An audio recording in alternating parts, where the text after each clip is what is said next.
법원이 증거를 인멸할 염려가 있다며 김건희 여사에 대한 구속영장을 발부했습니다. 전직 대통령 부부가 동시에 구속된 건 헌정사상 처음입니다. 김건희 여사 일가의 집사로 지목된 김혜성 씨가 베트남에서 4개월 만에 귀국했습니다. 인천공항에서 김 씨를 체포한 특검팀은 조만간 구속영장을 청구할 것으로 전망됩니다. 경차전선이 북상하며 전국에 비가 내리고 있습니다. 인천과 경기도 일대에는 호우주의보가 발령됐고 중부지방에는 내일까지 최대 200mm 이상의 폭우가 예보됐습니다. 푸틴 러시아 대통령이 김정은 북한 국무위원장과 전화 통화를 했습니다. 크렘린궁은 오는 15일로 예정된 트럼프 대통령과의 미러 정상회담 정보를 공유했다고 밝혔습니다. 시청자 여러분 안녕하십니까? 주가 조작 혐의 등을 받는 김건희 여사가 어젯밤 구속됐습니다. 법원은 증거인멸 염려가 있다면서 김 여사에 대한 구속영장을 발부했는데요. 김 여사는 윤석열 전 대통령과 함께 헌정사상 최초로 전직 대통령 부부가 동시에 구속되는 불명예를 안게 됐습니다. 오늘 굿모닝 MBN 첫 소식은 이교욱 기자가 준비했습니다. 윤석열 전 대통령의 배우자 김건희 씨가 어젯밤 11시 53분쯤 구속됐습니다.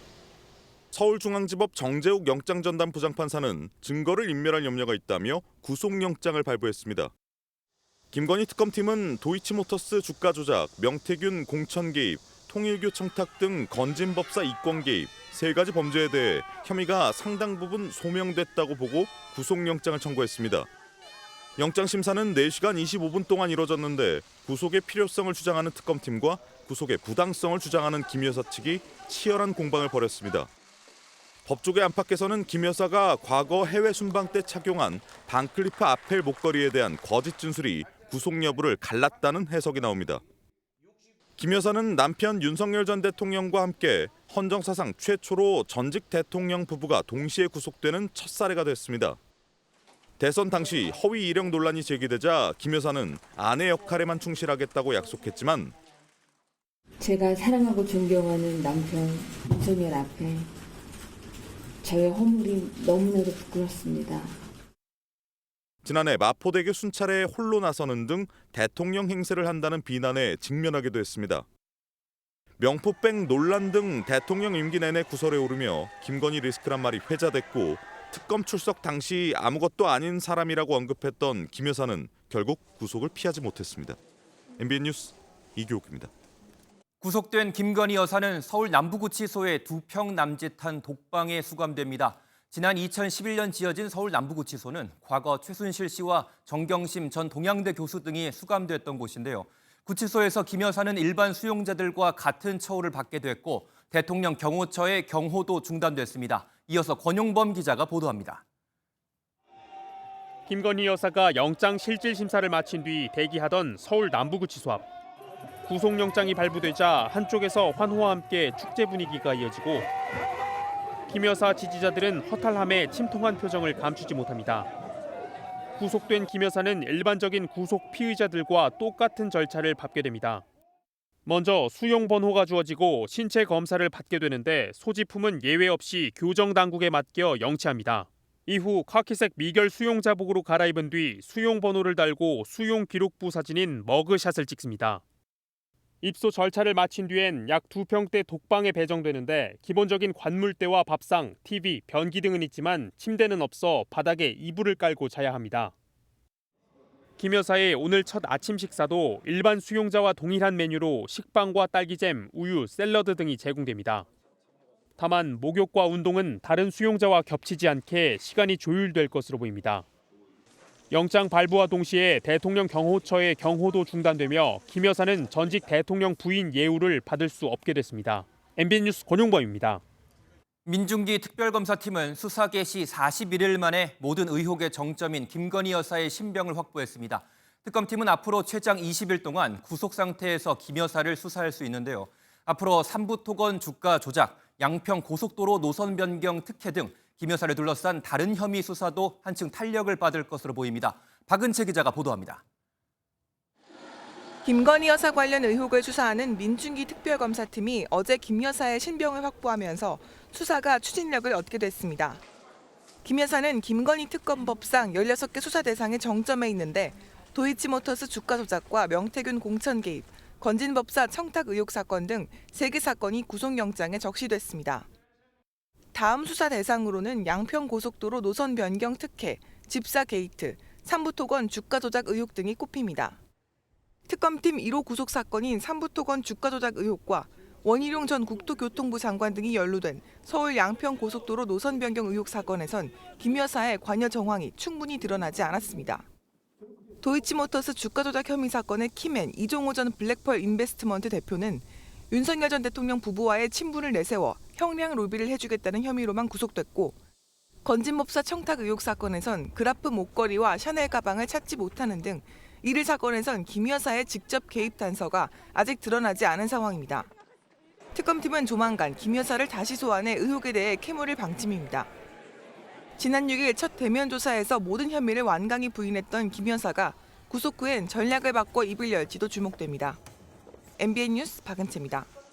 김건희 일가 집사로 불리며 해외 도피 의혹을 받는 김혜성 씨가 어제 출국 4개월 만에 귀국했습니다. 김 씨는 곧바로 특검팀에 체포됐는데요. 김 씨는 자신을 둘러싼 각종 의혹을 부인하면서 오히려 자신이 희생자라고 주장했습니다. 백길종 기자의 보도입니다. 검은 정장 차림의 한 남성이 민중기 특별검사팀 수사관들에게 양팔을 붙들린 채 인천국제공항 출국장을 빠져나옵니다.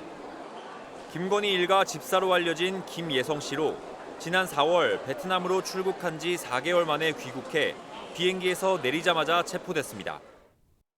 김건희 교수와 관련된 의혹들 어떻게 소명할 계획이십니까?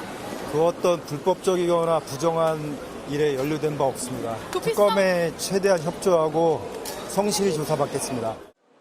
앞서 윤석열 전 대통령의 탄핵 심판 선고 직후 돌연 출국한 김 씨는 특검팀의 출석 요구에도 응하지 않으며 해외 도피 의혹이 불거졌습니다. 김 씨는 공교롭게도 김 여사가 구속 심사를 받는 날 귀국했는데 MBN 취재 결과 김 씨 측은 귀국길에 오르기 직전에야 특검팀에 귀국 사실을 통보했습니다. 베트남 현지에서 일부 언론과 인터뷰를 한 김 씨는 김건희 여사 때문에 수도 없이 조사를 받았다며 오히려 희생양이 된 것은 자신이라고 심정을 털어놨습니다. 다만 김 씨는 김 여사의 모친인 최은순 씨 부탁으로 잔고증명서 위조에 가담한 건 치명적인 오점이라고 전했습니다. 김 씨가 설립에 관여한 IMS 모빌리티는 지난 2023년 대기업 등으로부터 184억 원을 투자받았고 김 씨는 이 중 46억 원을 차명회사를 통해 챙겼다는 의혹을 받고 있습니다. 김 씨는 서울 광화문 민중기 특별검사팀 사무실에서 4시간가량 첫 조사를 받고 서울 남대문 경찰서 유치장에 수용됐습니다. 특검팀은 오늘 김 씨를 다시 불러 조사한 뒤 구속영장을 청구할 것으로 전망됩니다. MBN 뉴스 백길종입니다.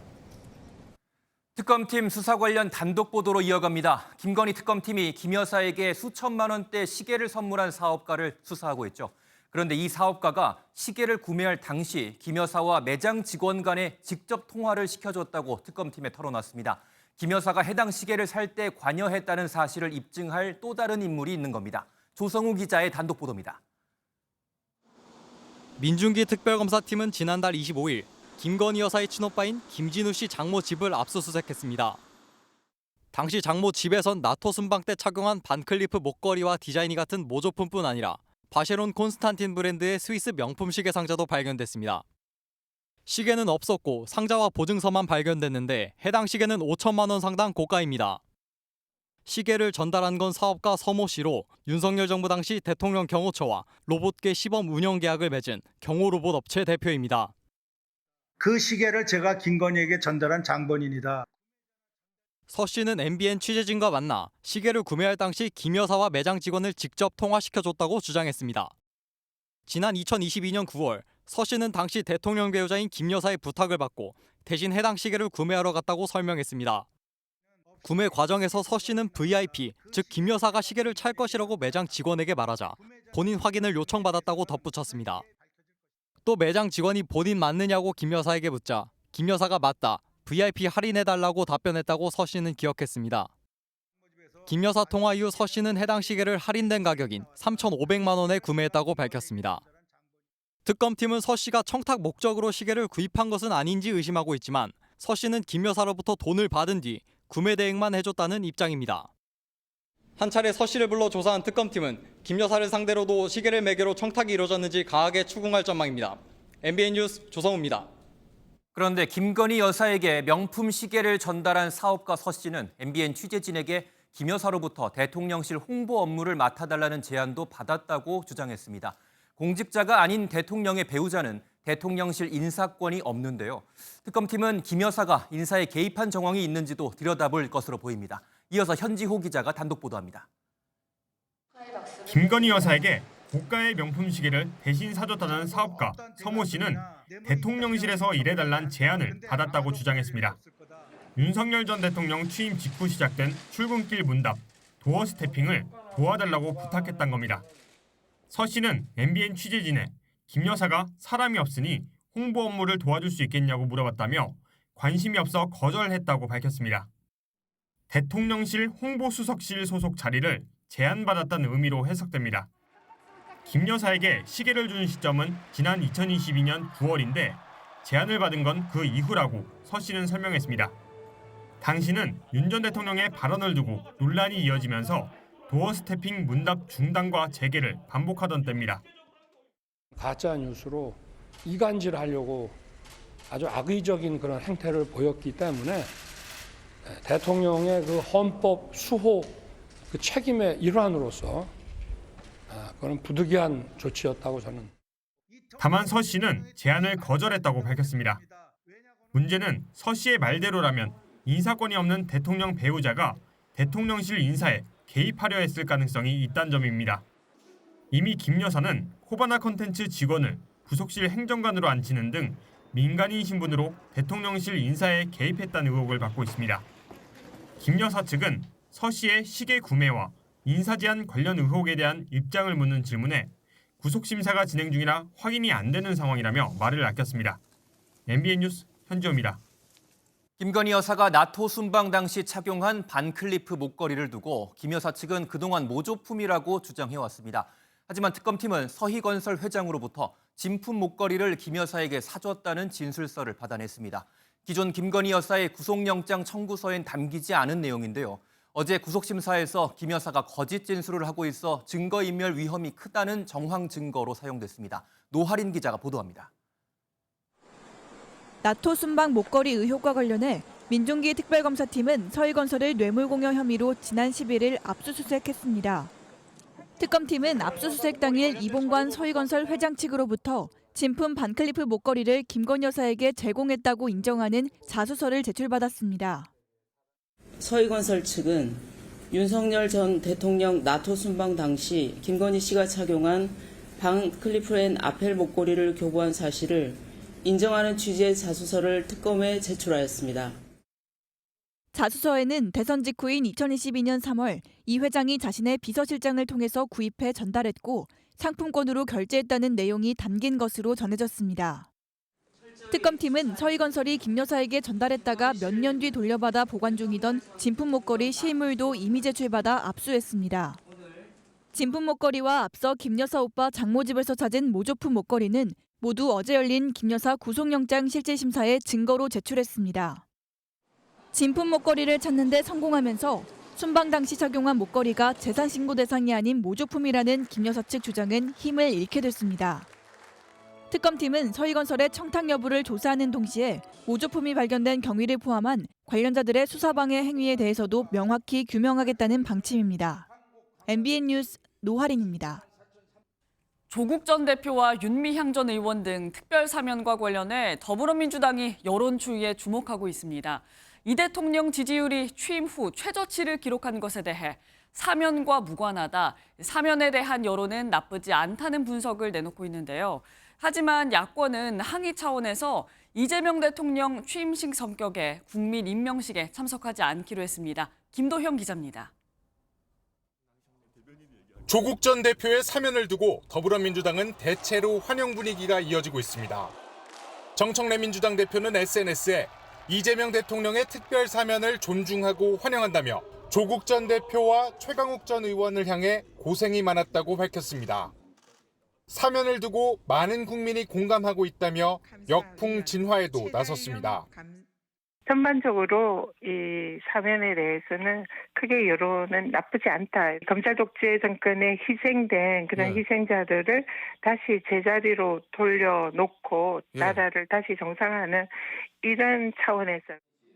최근 여권 지지율이 떨어진 이유를 두고는 국제 상황이 좋지 않고 내란 종식이 부족한 점이 있었기 때문이라고 분석했습니다.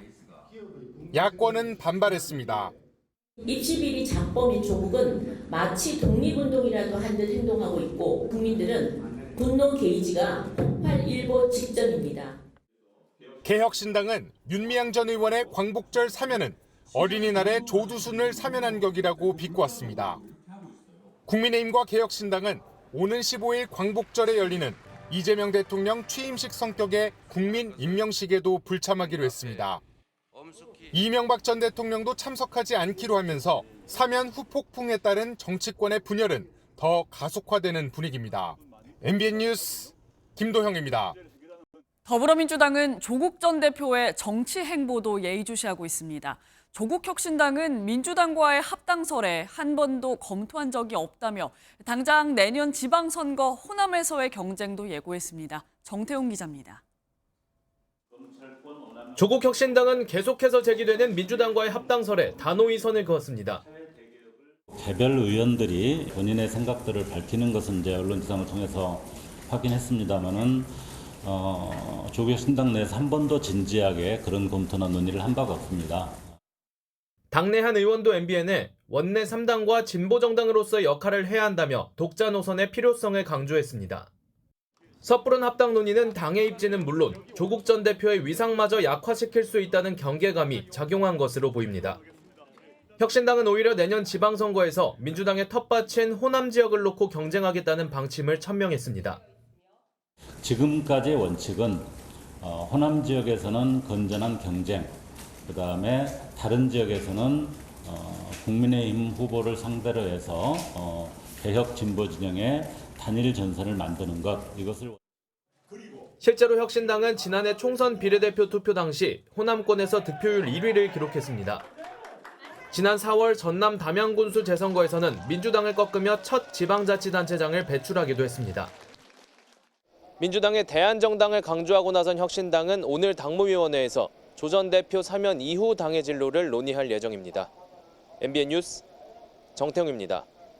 조국 혁신당이 합당에 선을 긋고 있지만 더불어민주당에선 합당이 변수로 떠올랐습니다. 내년 지방선거를 두고 호남 지역에서 서로 경쟁하는 것보다 차라리 합당하는 게 낫다는 목소리와 함께 합당의 실익이 뭔지 알 수 없다는 의견도 나오고 있습니다. 이병주 기자입니다. 민주당에서 양당의 합당 필요성을 가장 먼저 공개 거론한 사람은 호남 중진 박지원 의원입니다. 박 의원은 개인 의견을 전제로 이념과 생각, 목표가 같으면 한 집에서 살아야 한다면서 공개적으로 양당 통합을 말했습니다. 내년 지방선거는 물론 다음 정권 재창출을 위해 합당이 필요하다는 겁니다. 또 다른 호남 지역 초선 의원 역시 내년 지방선거에서 양당 간 경쟁이 격화할 것으로 보이는 만큼 합당 뒤 당내 경선으로 미리 후보를 정리할 필요가 있다고 말했습니다. 다만 호남 지역 이외 민주당 의원들 사이에는 미묘한 시각 차이도 포착됩니다. 수도권 출신 지도부 의원은 민주당이 과반 의석을 갖고 있어 합당의 유인이 별로 없다고 설명했습니다. 혁신당과 민주당은 동지적 관계라며 이재명 정부 성공을 위해 별도 역할이 필요하다는 목소리도 나옵니다.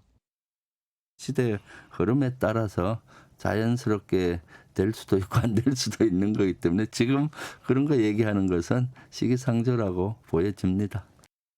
내년 지방선거를 준비하는 의원들의 경우 혁신당과의 경쟁이 흥행에 도움이 될지 고민을 거듭하다 보니 민주당이 당분간 합당에 대해 한 목소리를 내긴 쉽지 않아 보입니다. MBN 뉴스 이병주입니다. 국민의힘은 어제 부산에서 두 번째 합동연설회를 열었습니다. 지난 연설회에서 소란을 일으켜 출입이 금지된 전한길 씨는 결국 연설회장에 들어가지 못했는데요. 하지만 이번에도 전 씨와 극우 논란을 놓고 후보들 간 공방이 이어졌습니다. 전당대회 현장에 김현 기자가 다녀왔습니다. 지난 8일 대구 경북 연설회에서 배신자 구호를 외치며 소란을 일으킨 전 한국사 강사 전한길 씨. 연설회장 출입이 금지됐지만 이번에도 참석을 예고했고 물리적 충돌에 대비해 경찰까지 배치됐습니다. 결국 전한길 씨는 행사장에 들어오지 못했습니다. 최근 합동연설회에서의 소란으로 징계를 앞두고 있는 전한길 씨는 전당대회장 입장을 포기하고 장 외에서 여론전을 이어갔습니다. 전한길이가 당원 당규를 어긴 게 뭐 있느냐? 없어요. 한동훈 이런 세력들이 분위기 만들어서 전한길을 국회에서 내쫓으려고 하는 것이다. 전 씨를 둘러싼 후보들 간 공방은 연설회에서도 이어졌습니다. 찬탄파 후보들은 당내 극우 세력 청산을 주장했고 탄핵을 반대하고 부정선거를 주장하고 윤핵관을 주장하는 사람들은 반드시 몰아내야 합니다. 한 마리 미꾸라지가 난동을 부렸습니다. 그런데도 이 거짓 약장수를 끼고 도는 사람들이 있습니다. 반탄파 후보들은 내부 총질을 멈춰야 한다고 맞섰습니다. 내란 특검에 동조하면서 우리 당을 내란 동조 세력이라고 내부 총질해서는 안 됩니다. 사법부를 겁박해서 5개의 재판을 멈춰 세운 것이야말로 소리 없는 계엄입니다, 여러분. 당 지도부가 전 씨에 대한 중징계를 예고한 가운데 최고위원 후보 간에도 엇갈린 목소리가 나오면서 전당대회 이후 더 큰 갈등이 예상됩니다. MBN 뉴스 김현입니다. 정청래 민주당 대표가 취임 후 처음으로 당 상임고문단과 상견례를 했습니다. 원로들은 정 대표에게 과유불급이다, 당원만이 아닌 국민을 위한 정치를 해야 한다라며 쓴소리를 쏟아냈습니다. 보도에 안정모 기자입니다. 취임 축하와 덕담으로 간담회가 시작된 지 얼마 되지 않아 민주당 원로들은 정청래 대표에게 쓴소리를 쏟아냈습니다. 강력한 개혁당 대표를 천명하며 전광석화처럼 개혁을 끝내겠다는 정 대표에게 원만한 당정 관계와 정치 복원을 주문한 겁니다.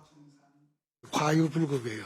대통령은 통합하자라는 쪽에 방점을 찍어서 가는데 당은 너무 급하게 죽도 밥도 아닌 일이 될 수도 있어요.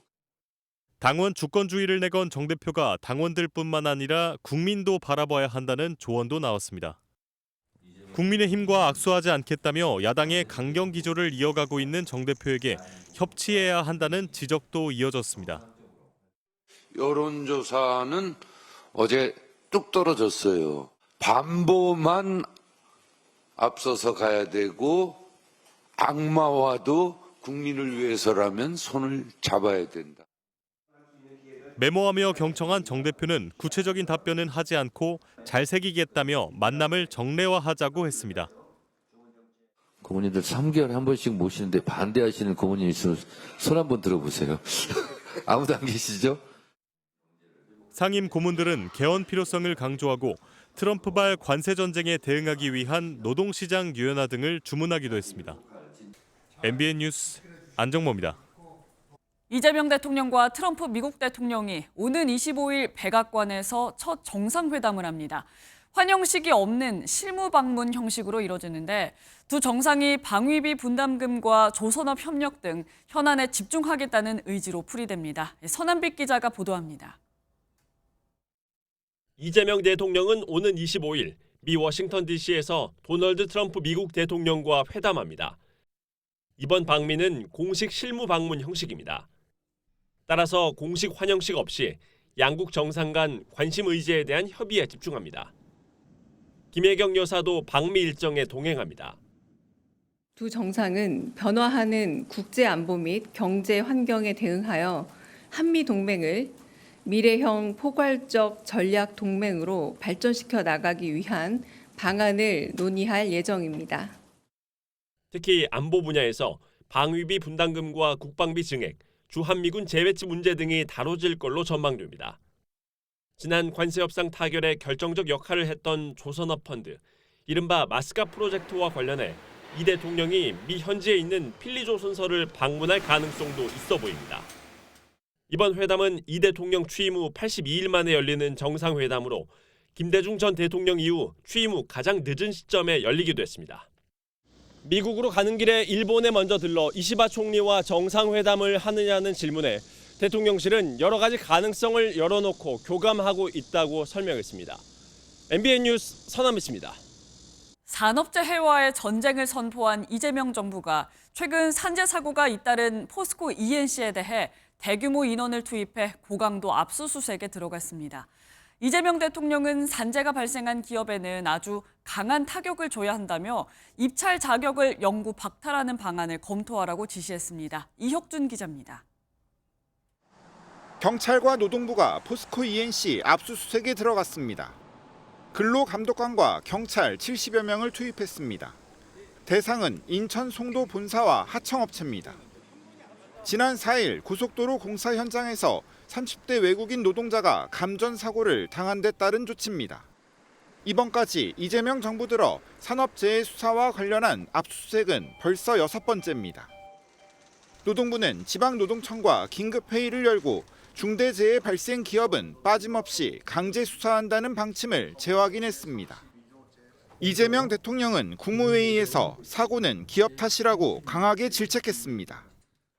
노동을 하는 데서 비용을 아끼기 위해서 안전조치를 안 하는 것은 바보짓이다 라는 생각이 들게 하면 되는 거죠. 그게 더 손해가 되게 하면 되는 겁니다. 노동부는 기업의 안전투자 비용을 매년 공개하도록 하고 산재 발생 시 과징금을 대폭 확대하는 방안을 건의한 것으로 알려졌습니다.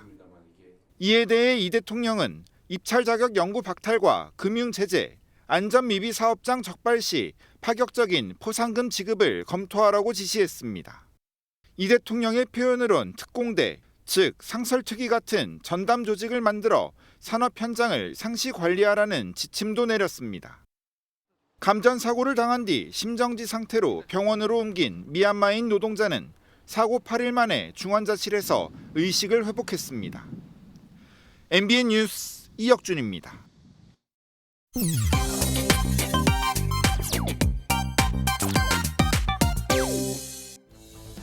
청와대 영빈관에서 열린 한국 베트남 국빈 만찬 자리에 대통령과 정재계 총수들이 한자리에 모인 가운데 유독 낯익은 인물이 포착됐습니다. 바로 배우 안재욱 씨인데요.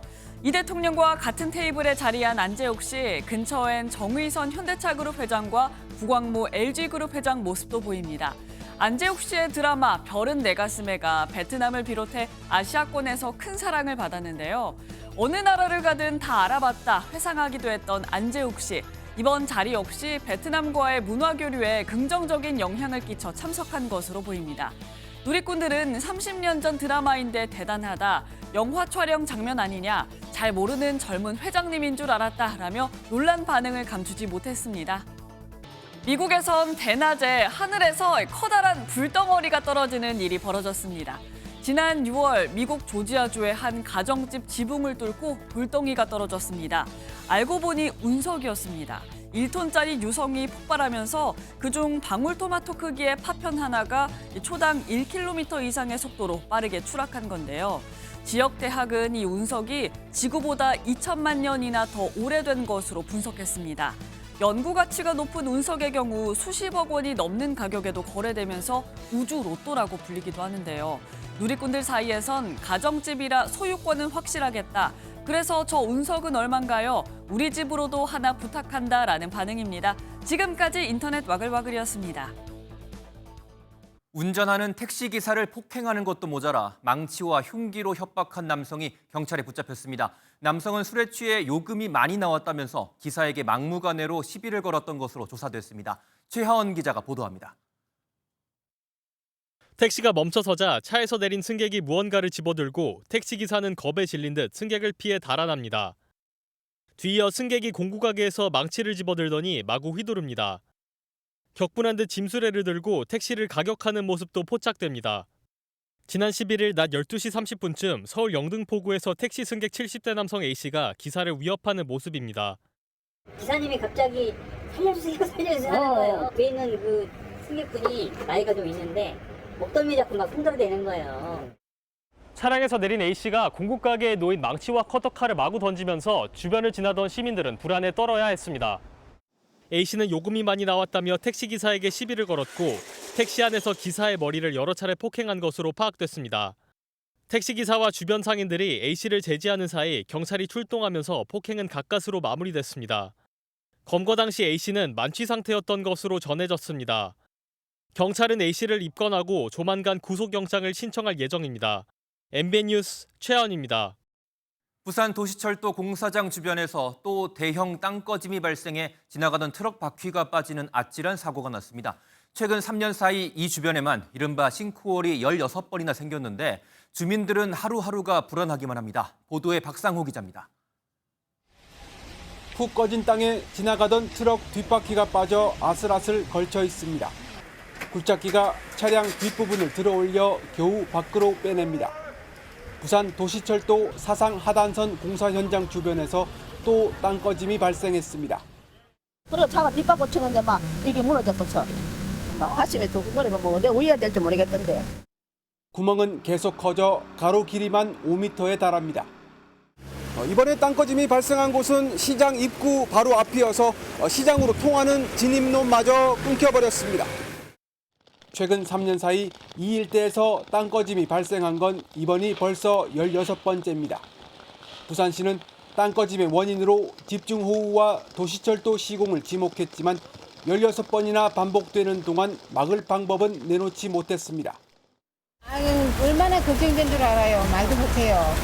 여기가 무너질지 저기가 무너질지도 모르고. 상인들은 곳곳에 금이 가면서 시장 건물 자체가 기울고 있다며 불안해합니다. 건물이 이상해서 아침 저녁으로 우리가 순찰을 굉장히 강화하고 있는 그런 실정입니다. 부산시와 부산교통공사는 이제 시민들에게 더 이상 믿을 수 없는 양치기 소년이 돼버렸습니다. MBN 뉴스 박상호입니다. 지금 서울 수도권에는 천둥 번개와 함께 많은 비가 내리고 있습니다. 장마 때 나타나는 정체전선이 남부지방에 비를 뿌린 뒤 북상하면서 전국으로 세력을 확장하는 건데요. 특히 중부지방에는 200mm가 넘는 폭우가 예고돼 있어 비 피해에 유의하셔야겠습니다. 보도에 강서영 기자입니다. 오늘 수도권을 포함한 중부지방에는 돌풍과 천둥 번개를 동반한 폭우가 쏟아질 예정입니다. 남부지방에 많은 비를 뿌렸던 정체전선이 북상했기 때문인데 내일까지 50에서 150mm, 경기 북부와 인천, 서해 5도에는 200mm가 넘게 오는 곳도 있겠습니다. 강원 중북부 내륙에도 150mm, 충남 북부에도 100mm가 넘는 많은 비가 예고돼 있습니다. 기상청은 오늘 오전 7시를 기해 경기도 안산과 시흥 김포 등지와 충남 일부에 호우주의보를 발효했습니다. 호우주의보는 3시간 강우량이 60mm, 12시간 강우량이 110mm 이상으로 예상될 때 내려집니다. 수요일과 목요일 정체전선상에서 발달한 저기압의 영향으로 수도권을 포함한 중부지방에 강하고 많은 비가 내리겠으니 이미 많은 비가 내린 가평과 파주 등 경기 북부에도 또다시 많은 비가 예고되면서 주민들은 불안에 떨고 있습니다. 비 올까 봐 문제들이 많죠. 여기 임시로 해놨기 때문에. 밥도 제대로 못 사서 여태까지 그런 분들도 있어요. 중부지방의 비는 내일 오후부터 소강 상태를 보이겠고 남부지방은 오늘 오후쯤 대부분 그칠 것으로 내다봤습니다. 기상청은 그동안 내린 비로 지반이 약해져 있다며 산사태 피해에 유의해달라고 당부했습니다. MBN 뉴스 강서영입니다. 오는 15일 미국 알래스카에서 열리는 미러 정상회담을 앞두고 푸틴 러시아 대통령이 김정은 북한 국무위원장과 전화 통화를 한 것으로 확인됐습니다. 수만 명의 군인을 우크라이나 전에 파병하면서 최근 혈맹으로 발전한 북한에 회담 관련 정보를 미리 공유한 것으로 보입니다. 이한나 기자가 보도합니다. 현지 시각 12일 푸틴 러시아 대통령이 김정은 북한 국무위원장과 전화 통화를 했다고 크렘린궁이 밝혔습니다. 구체적으로 어떤 대화가 오갔는지는 밝혀지지 않았지만 이틀 뒤 열릴 알래스카 미러 정상회담에 대한 정보를 공유한 것으로 보입니다. Мы предлагаем прежде всего сконцентрировать внимание на подготовке двусторонней встречи с Трампом и считаем главным, чтобы эта встреча была успешной и результативной. 최근 동맹을 넘어 혈맹으로 발전한 북한에 종전 협상 상황 등을 미리 설명했을 거란 관측이 지배적입니다. 푸틴과 김정은은 통화에서 지난해 6월 체결한 포괄적 전략적 동반자 관계 조약에 따른 협력 관계를 더욱 발전시키자는 의지를 재확인했습니다. 러시아와 북한은 우크라이나 전쟁을 계기로 그 어느 때보다 뜨거운 밀착 관계를 유지하고 있습니다. 북한은 지난해 가을부터 러시아를 돕기 위해 우크라이나 전쟁 최전선에 북한군 수만 명을 파병했습니다. 이와 함께 푸틴 대통령이 통화에서 북한군의 파병 대가에 대한 내용을 언급했을 가능성도 제기되고 있습니다. 반면 정상회담을 앞둔 미국은 북한군 파병 문제에 대한 언급을 자제하고 나섰습니다. 미국 국무부는 러시아를 위한 북한군 파병 문제도 정상회담에서 논의하냐는 질문에 대화에 참여하는 두 정상을 제외하면 누구도 알지 못할 것이라고 설명했습니다. MBN 뉴스 이한나입니다.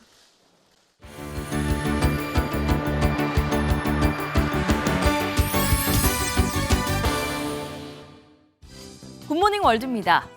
케냐에선 야생 코끼리가 배가 고파 농가를 습격하는 일이 크게 늘었다고 합니다. 이 코끼리들을 퇴치하기 위해 정면으로 맞서는 방법도 있겠지만 케냐 농부들은 다른 방법을 택했다고 하네요. 케냐 남부 지역의 농가들은 코끼리로부터 마을과 농작물을 보호하려고 특별한 방법을 쓰는데요. 코끼리가 벌을 싫어하는 점에서 착안해 벌통을 설치하고 꿀까지 생산하는 일석이조 효과를 누리고 있고요. 또 다른 농민은 참깨를 재배해서 참깨 향을 싫어하는 코끼리가 접근하지 못하게 한답니다. 코끼리를 해하거나 싸우는 대신 이런 친환경적인 방법으로 인간과 코끼리가 공존할 수 있다니 바람직해 보이네요. 마치 오늘처럼 비가 쏟아지는 어느 날 고속도로를 달리던 차량들이 영화의 한 장면 같은 상황을 목격했다고 합니다. 눈 깜짝할 새에 벌어진 일이었다는데요. 영상으로 확인해 보시죠. 뭔가 폭발이라도 한 듯 갑자기 불꽃이 솟아오릅니다. 맞은편에선 전선에 불이 붙어 불똥이 쏟아지는데요. 미국 사우스캐롤라이나주에서 번개가 고속도로 인근에 떨어진 겁니다. 전선이 끊기며 정전되고 약 3시간 동안 교통이 마비됐다는데요. 다행히 인명피해는 없었다고 하네요. 기후변화와 환경오염 등의 영향으로 꿀벌 수가 감소하면서 생태계는 물론 인류의 생존까지 위협받고 있다는데요. 이런 문제를 해결하려고 꿀벌을 닮은 로봇이 등장했습니다. 얼마나 닮았는지 한번 보시죠. 중국 베이징에서 열린 2025 세계 로봇 대전에서 꿀벌 로봇이 첫 선을 보였습니다. 독일 페스토사가 개발했는데 몸 길이 22cm, 날개폭 24cm, 무게 약 34g으로 아주 가볍습니다. 초당 15회에서 20회, 180도 각도로 날개도 퍼덕이고요. 완전 자율비행이 가능한 데다 물이 지어나는 벌의 습성까지 모사한다고요. 더 놀라운 건 3D 프린터로 제작된 초경량 부품을 수작업으로 조립해 만들었다네요. 지금까지 굿모닝 월드였습니다.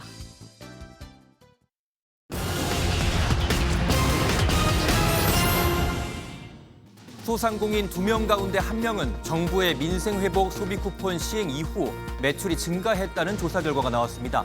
소상공인 2,035명 중에 55.8%가 소비 쿠폰 사용 이후 사업장에서 매출이 증가했다고 답했고, 매출이 증가한 사업장의 절반가량은 매출 증가율이 10에서 30%에 이르는 것으로 나타났습니다. 업종별로 매출이 증가한 비율을 보면 도매업이 68%로 가장 많았고 식음료업이 52% 순으로 조사됐습니다.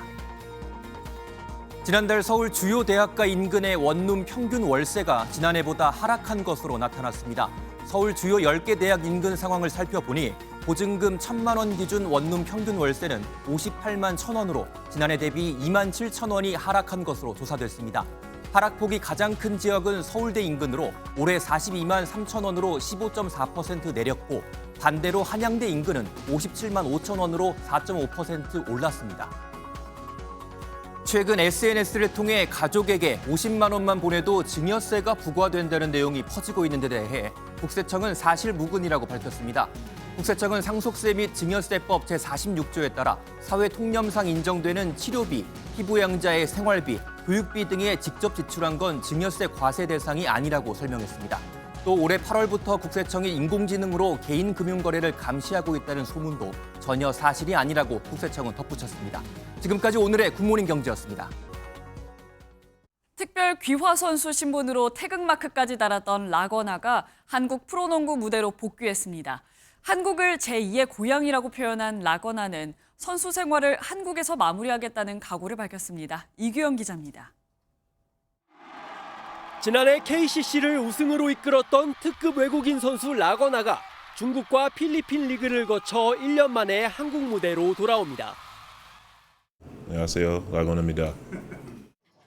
새 시즌 대구 한국가스공사 유니폼을 입고 한국 프로농구에 복귀하는 소감을 고향에 돌아온 기분이라고 표현했습니다. This is the place that I've been playing my whole career up until that time. You know, me to represent this country. It meant a lot for me. It meant a lot for my daughter since her, she was born in Korea. So it meant a lot to the fans. So I just feel like it was the perfect story. 특별 귀화 선수로 6년간 태극마크를 달았던 라거나는 여전히 한국의 애국심을 느낀다며 남다른 애정을 드러냈습니다.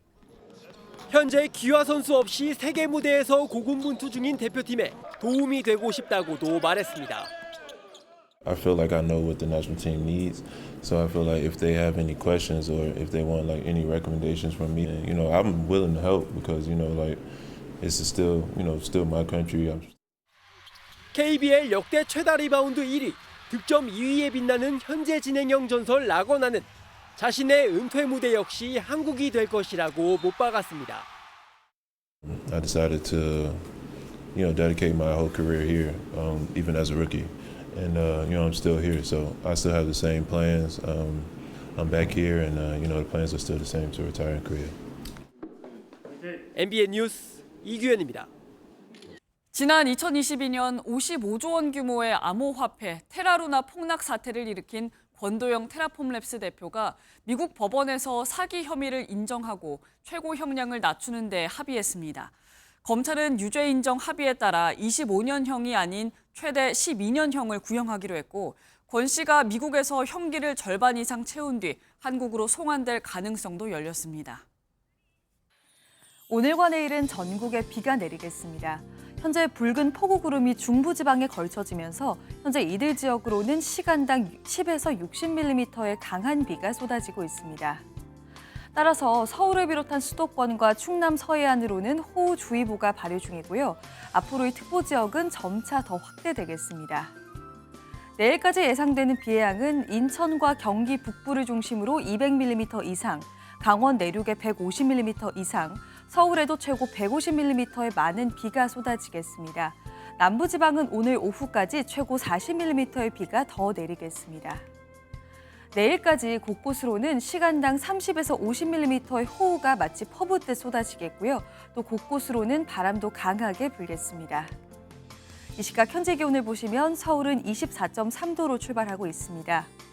낮 기온은 서울이 28도로 오늘 중부지방의 더위는 쉬어가겠지만 비의 양이 비교적 적은 남부지방은 광주가 32도, 대구 34도 등으로 어제보다 많게는 10도가량 기온이 크게 오르겠습니다.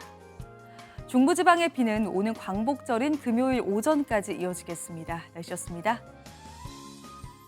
저희는 내일 아침 7시에 더 알찬 소식으로 돌아오겠습니다. 건강하고 행복한 하루 보내시기 바랍니다. 고맙습니다.